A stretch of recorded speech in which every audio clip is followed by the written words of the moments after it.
अस्सलाम वालेकुम, my name is Abiya dermatology. जैसा कि मैंने पिछली दफ़ा एक्नी को रिमूव करने के लिए वीडियो अपलोड की थी, जो व्यूज़ ने देखा मुझे कमेंट्स किया बैक में कि हमारे मुंह से एक्नी तो चले गया लेकिन एक्नी के निशान रह गए। सो इसको हम कैसे दूर कर सकते हैं, इसके लिए आपको वीडियो अपलोड कर दूँ। तो सबसे पहले मैं उनको ये कहना चाहूँगी कि वो सबसे पहले इस चीज़ का ख्याल करें कि उनके फेस पर एक्नी क्यों है, इससे हम कैसे बच सकते हैं। तो इसके लिए हमें किसके पास जाना चाहिए। So today topic of discussion is acne. Almost is very big topic. In fact, acne is properly seen. लोग समझते हैं कि गर्दन एक्ने दाने हैं, पिंपल है, छोटा सा प्रॉब्लम है। आमतौर पर लोग बहुत कम इसके लिए मेडिकल एडवाइस लेते हैं। ज़्यादातर लोगों का ये ख्याल होता है कि हम किसी लगाने वाली ट्यूब से, किसी क्रीम से कोई कॉस्मेटिक हम लगाएं और उसी से हमें फ़र्क पड़ जाए। इसकी जो मेन रीज़न मैं समझती हूँ वो लैक ऑफ अवेयरनेस है। अब एक्ने असल में एक इन्फेक्शन है और यहाँ मल्टीपल इफेक्टिव है जो अपॉर्चुनिटी प्रोवाइड करती है इस बैक्टीरियम के लिए जो हमारी स्किन में आके ये सारी प्रॉब्लम कोज करता है।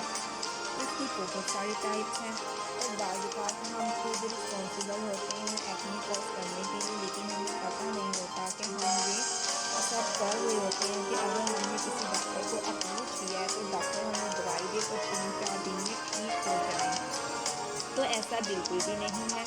ये चीज़ें पब्लिक अवेयरनेस के लिए ज़रूरी हैं जो मैं बताना चाह रही हूँ कि फर्स्ट ऑफ ऑल तो ये याद रखें एक्ने जो है ये एक प्रॉपर इन्फेक्शन है और एक्ने इज़ नॉट समथिंग जैसे हम रूटीन में कह देते हैं कि जवानी के दाने और ये समझ में आ जाते हैं और सबको आते हैं, ऐसा कुछ नहीं है।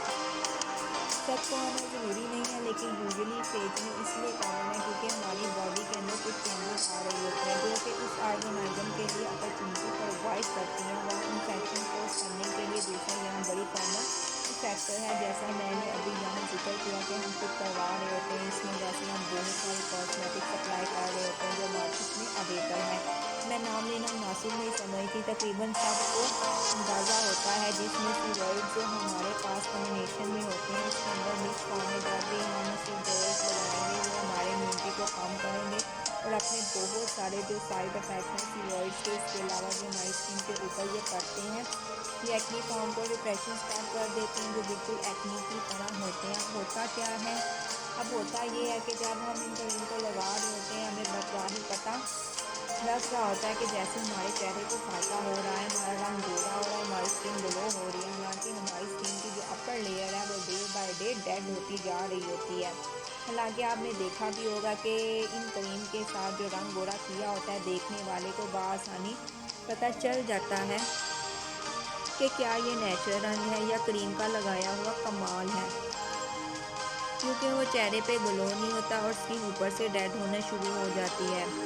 दूसरी बात ये है कि जब हम ये क्रीम लगा रहे होते हैं, जब इनका इस्तेमाल ज़्यादा कर रहे होते हैं तो ये बहुत क्विक इम्प्रूवमेंट देती है। बाज़ औक़ात ये बहुत स्ट्रॉन्ग स्टेरॉइड्स देती है एक्ने से, लेकिन जैसे ही आप इसे बंद कर देते हैं तो इसके बाद वो पहले एक्ने बढ़कर आपके सामने आती है। तो ये एक चीज़ याद रखें कि ऐसा नहीं है कि आप कोई फेशियल ले लें पाउडर से वो आपकी एक्नी को रिमूव कर दे। जैसा कि बहुत एक्नी की टाइप्स में से एक टाइप ऐसी भी है जो फोरहेड पर यूजुअली कॉमन है और वो सर में ऑयल की वजह से होती है।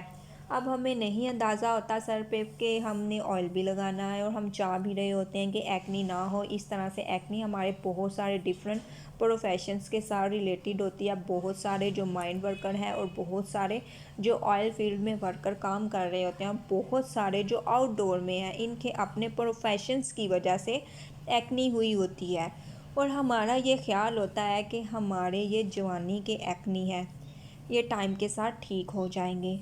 बिल्कुल इसी तरह ये एक्नी जब हमें बहुत तंग करती है तो हम चाह रहे होते हैं कि हम इसको यहाँ से उखाड़ के फेंक दें और हमारा ये ख्याल होता है कि शायद ऊपर ही कोई चीज़ पड़ी है, मैं इसको यूं करके फिडल ऑफ करूँगी या करूँगा तो ये ख़त्म हो जाएंगे। हालांकि ऐसा कुछ भी नहीं है। इसकी वजह से जो वहाँ स्कॉल्स बनने जा रहे होते हैं हमारा ये ख्याल होता है कि ये कुछ दिन में चले जाएंगे, हालांकि वो बहुत सारे लोगों में परमानेंट होते हैं, जाने का नाम नहीं लेते। सो टॉपिक की तरफ मैं बाद में आऊँगी। एक्ने के लिए जब आप किसी क्वालिफाइड डर्माटोलॉजिस्ट को अप्रोच करते हैं तो वो आपको यूजुअली पहले तो इसकी कोर्स के लिए देखते हैं और हम इसमें हिस्ट्री लेते हैं कि कुछ जगहों पे खाने पीने की चीज़ों का भी हमारी बुक्स में इसका रेफरेंस दिया होता है, जो कि बाज़ औक़ात इसको फ्लेयर करती है। तो हम इसमें भी अपनी रूटीन देखनी होती है, ख़ासतौर जैसे ये फ़ास्ट फूड जंक आइटम है, जैसे आजकल बड़ा कॉमन है बच्चों में ये बर्गर, पकोड़े, शवारमे, समोसे, पराठे वगैरह। अगर ये घर से बने हैं, अच्छे ऑयल के हैं तो गुजारा हो जाएगा, लेकिन जो हमारी कॉमन यूथ की रूटीन है, कंटीन के ऊपर जाकर हर रोज़ ये चीज़ें लेना, डेफिनेटली वो इसको एग्रीवेट कर रहे होते हैं। इस तरह से एक्नी में हमने इन चीज़ों का ख्याल रखना होता है। लेकिन जब हम डॉक्टर ट्रीटमेंट देता है तो हमने ये चीज़ें माइंड में रखना होती है कि एक्नी का स्टैंडर्ड ट्रीटमेंट हमारी बुक में रेकमेंडेड है, वो 6 मंथ टू 12 मंथ है। और ये एक बहुत बड़ी रीज़न बनता है हमारे लोगों की पुअर कंप्लेंट्स को, क्योंकि हमें आदत होती है बहुत सारे लोगों को कि हमें जब बुखार चढ़ता है हम कोशिश करते हैं कि हमें टीका लगे और हम अगले दिन ठीक हो के अपना काम करना शुरू कर दें। एक्नी में किसी फेज़ को कैच करते हुए मैं कहूँगी बहुत सारे नॉन डर्माटोलॉजिस्ट और इन नॉन डॉक्टर वो इंजेक्शन भी लगा देते हैं, और इन इंजेक्शन के साइड इफ़ेक्ट के साथ फिर हमें पेशेंट विज़िट कर रहे होते हैं कि इस चीज़ को एक्सप्लॉयमेंट करते हुए बजाय फ़ायदा देने के उल्टा नुकसान कर रही होती हैं। सो मेरा जो प्राइम मैसेज है इस वक्त तो वो ये है कि समझें इस चीज़ को कि acne is not just cosmetic problem, it is dermatologist issue, और हमने इसकी कॉज को फाइंड आउट करना है, फिर हमने इसका ट्रीटमेंट करना है। और हमेशा हम पेशेंट को बताते हैं कि इसका इलाज तसल्ली बख्श के साथ करना है, जल्दी नहीं करनी। जो पेशेंट ये बात समझते हैं और आराम से अपना ट्रीटमेंट करवाते हैं तो वो एंड सक्सेसफुल ऑफ डी होती हैं। फिर आम तौर पर मैंने देखा सोशल मीडिया के ऊपर डिफरेंट फॉर्म्स पे हम देखते हैं, शीट को एक आध तस्वीर दिखा देते हैं या फिर सिर्फ क्यूरी कर देंगे। रिटर्न फॉर्म में कोई आपसे मैसेज करके पूछेगा कि ट्रीटमेंट और एक्नी का बता दें। याद रखें अभी तक एक ऐसी कोई भी एक माजून नहीं है कि मैं सारे मरीज़ों को दे दूँ। डिफरेंट टाइप्स ऑफ एक्नी का डिफरेंट ट्रीटमेंट है। मैंने पेशेंट को भी देखना होता है, पेशेंट कैसा है, यंग एज है या ओल्ड एज है, मैरिड है या अनमैरिड है, कोई अंडरलाइनिंग को डिजेड है या नहीं। According I have to modify to my treatment. बहुत सारी चीज़ें ऐसी हैं जो हम मैरिड वूमेन में नहीं दे सकते, बहुत सारी चीज़ें ऐसी हैं जो हम आउट वर्कर में नहीं दे सकते, और बहुत सारी चीज़ें ऐसी हैं जो हम यंग बच्चों में जो 12 ईयर्स से 14 ईयर्स और 15 ईयर्स की एज में नहीं दे सकते। तो ये याद रखें कि ये ऐसा नहीं है कि आपकी फैमिली में किसी ने या सहेली ने या कज़न ने कहीं से ट्रीटमेंट करवा लिया है तो वो ठीक हो गया, इसका मतलब है कि इसका ट्रीटमेंट आपके लिए भी ठीक है। बहुत सारे लोग ऐसा करते हैं तो वो दे एंड दी सम प्रॉब्लम। दूसरा ये है कि मैंने ज़िक्र किया दरमियान में कि एक्नी के बाद निशान पड़ जाते हैं, वेरी कॉमन प्रॉब्लम। ठीक हो जाती है, लोगों के निशान बाद में गले पड़ जाते हैं, यूजुअली एक्नी। अब होता ये है कि पेशेंट इसको फीडर ऑफ कर रहे होते हैं, निकाल रहे होते हैं हाथों से दानों को। इस वक्त इनको एहसास नहीं होता कि दाने बुरे लग रहे हैं, अच्छे नहीं लग रहे। जैसे ही दाने थोड़े बेहतर होते हैं तब इनको निशानों की फ़िक्र पड़ जाती है। तब निशानों में कितनी इम्प्रूवमेंट हो सकती है ये डिपेंड करता है कि किस टाइप का निशान है।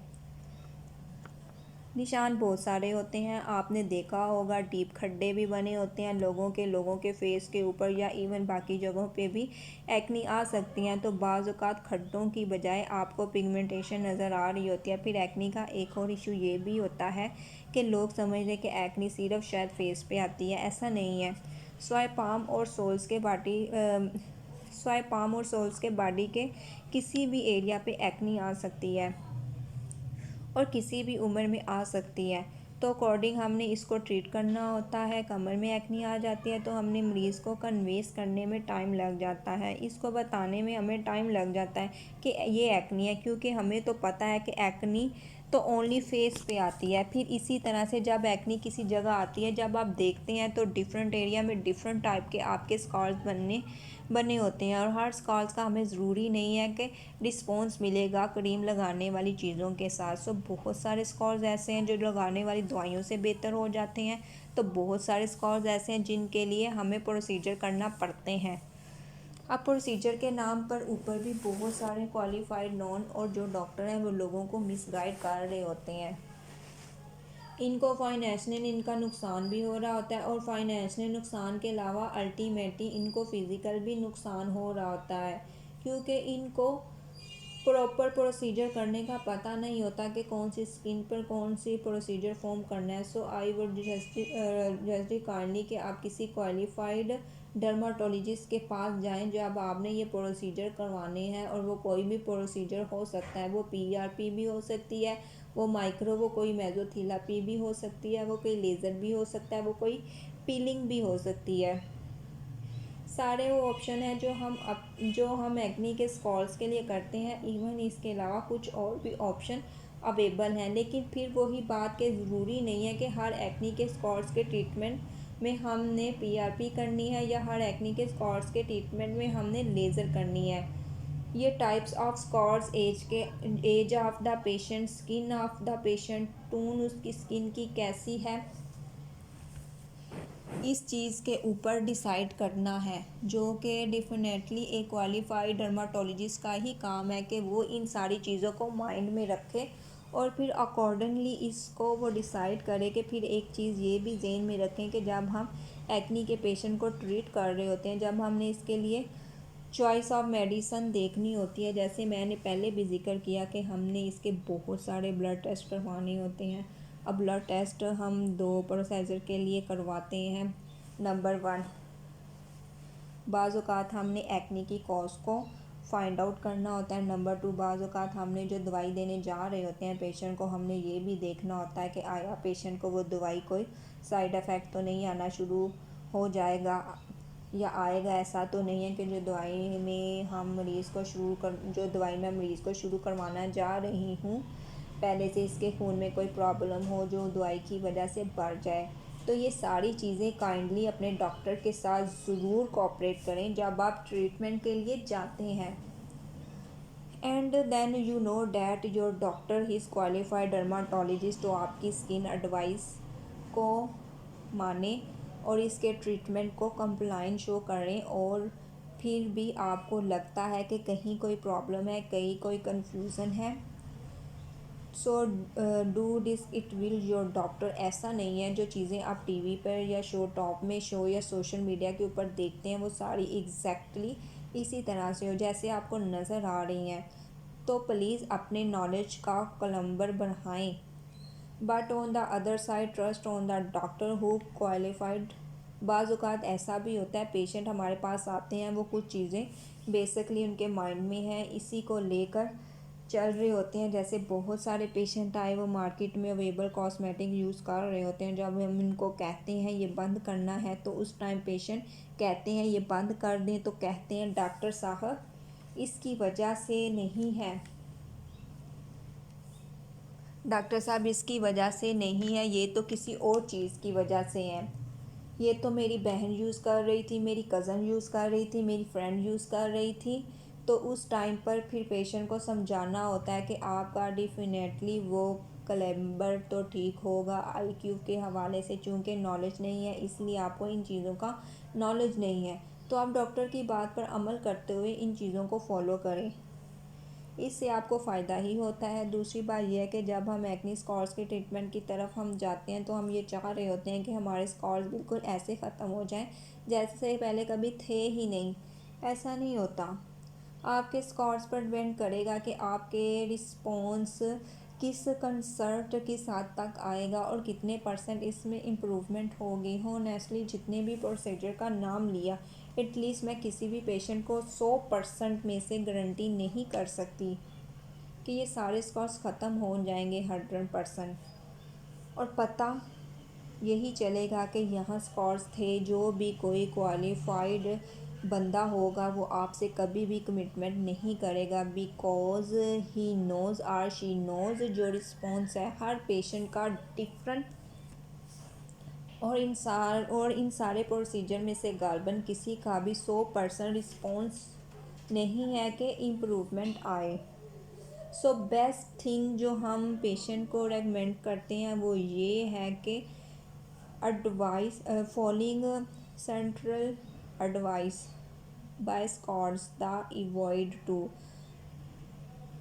अगर आप अगर आप अफोर्ड नहीं करते तो हमारे पास लगाने वाली चीज़ों का भी ट्रीटमेंट होता है, लेकिन सपोज लगाने वाली चीज़ें कोई 2-3 साल में जाके इफ़ेक्ट शो करेगी। प्रोसीजर आपको 2 से 3 मंथ में आपको रिज़ल्ट आना शुरू हो जाएगा, लेकिन ये ज़रूरी नहीं है कि मैं अपनी अदर एक्सपेंसिव को सेक्रीफाइस करके इस तरफ आऊँ। So you need to budget your all these thing accordingly. आपने इसको करना है। वी हैव मल्टीपल ट्रीटमेंट, हर पेशेंट के सर्कमस्टांसिस, इसके स्किन का, इसकी age accordingly we have multiple option जो कि हमने वहाँ पे टाइप करना है। एंड सपोज मेरी इस पूरी डिस्कशन में if you come off with any query you are more than welcome. Any time you ask me ever for any query of more than welcome. Thank you so much.